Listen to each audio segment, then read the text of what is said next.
everyone, Kaylee here. Today I'm doing Elsa's hairstyles from Frozen. I got a lot of requests for this and I thought they were really pretty hairstyles and they aren't very hard to do. So we're going to go ahead and do that today. And we're going to start off with this twisted bun because it's a little bit more time consuming to explain. First of all, for texture, I'm just using this Sexy Hair spray clay so that my hair has a little bit of grip and some extra volume in it. Because Elsa had tons and tons of volume in her hair and you kind of need some grip to get this style going. Next, we're going to section the hair. First off, you want to section out the area where your bangs either are or would be, depending on whether you actually have bangs or not, and then clip that out of the way. Next, we're going to go ahead and brush all the hair over to the side where the bun is going to be. If you look at her hair from the back, it is all brushed over really nicely for that bun, and it helps to kind of go ahead and get that shape started now rather than later. Once you've got that done, we're going to create a diagonal part kind of at the corner of your eye up. And that's what we're going to use to twist. So just take a diagonal section like that, and we're going to be all ready for our next step, which is to twist. So you're going to take that section that we just took, bring it up and over your head, twisting away from the face. And then kind of like you do in a French braid, start adding little pieces into it and just keep twisting. This doesn't have to be that difficult, it literally is just adding pieces in and twisting your hair. And you want to continue that till you get just past the section where the bangs are. Then incorporate hair from the back. So go ahead and slide your finger along kind of that top section of the back of your hair and incorporate that hair into the twist. You also want to incorporate hair from the front and continue twisting. So basically you just keep twisting your hair, stop, add in more hair, twist, stop, add in more hair. You just keep going like that. So you're going to see again, I'm going to take another section now that I've twisted some more. I'm going to take another large section from the back. And once you reach the top of your ear, you want to go ahead and if you have long hair like I do and you don't actually have bangs, you're going to go ahead and let that bang section down, and then you're going to incorporate that hair into the twist. That way it kind of looks like you have bangs even though you don't. If you actually have bangs, you can just leave them free falling and not have to worry about any of that. Then you just continue twisting away from the face until you've incorporated all of the hair into your twist.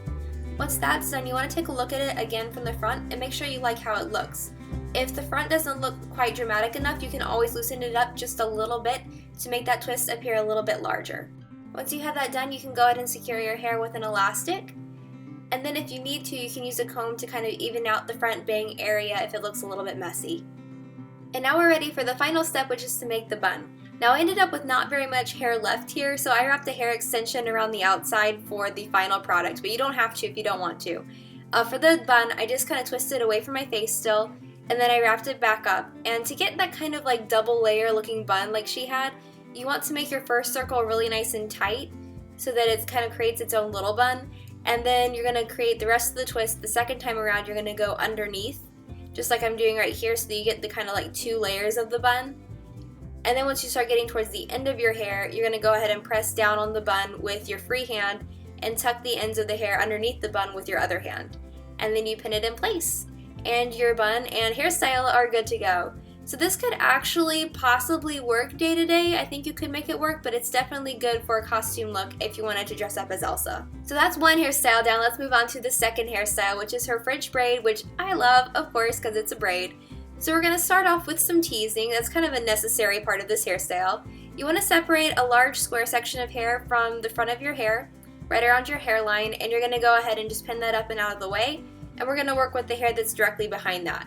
So start right on top of your head and take a large section of hair and tease it lightly until you get kind of a nice snooky poof-esque thing going on. And then we're going to make corresponding little poofs on either side of that so that it looks very even from the front. You just want to look into the mirror and make sure that it's all balanced and as voluminous as you want it to be. And then we're going to move on to the next section, which is to curl and tease some more. So first of all, we're going to start off with the teasing. Let that front section of hair down and split it in half, and then we're going to use this back section of hair and tease just a little bit more. Once that's done, go ahead and pick up the rest of the front section and use your comb to smooth it out. Then you grab a large curling iron and curl those front pieces going away from the face so that you get some extra texture, especially if your hair is a little shorter than mine in the front. Then you'll have those great little pieces that fall out kind of like hers do throughout the movie. Then use your fingers to sweep the hair back and use a little bit of hairspray to add some texture and hold.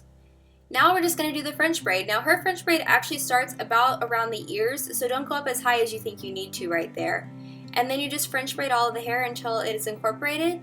And then over your shoulder, just continue to braid normally. If you have shorter layers, they don't make it quite back into the French braid. That's actually a good thing. It's going to look a lot more like Elsa's hair than mine did in the back. Just because I didn't have those short layers, it's not going to look as accurate. And if you have trouble getting those pieces to stay, just make sure to hit them with some hairspray. Then after it's done, you want to go ahead and fluff out that braid just a little bit to make it look extra voluminous, and you're all done. I hope you guys have enjoyed this hairstyle. Let me know which is your favorite one in the comments below. And if you're interested in the product that I used for most of this video, I did a review and demo on it just in my previous video, so you can check that out. I'll see you guys in my next video. Mwah! Bye!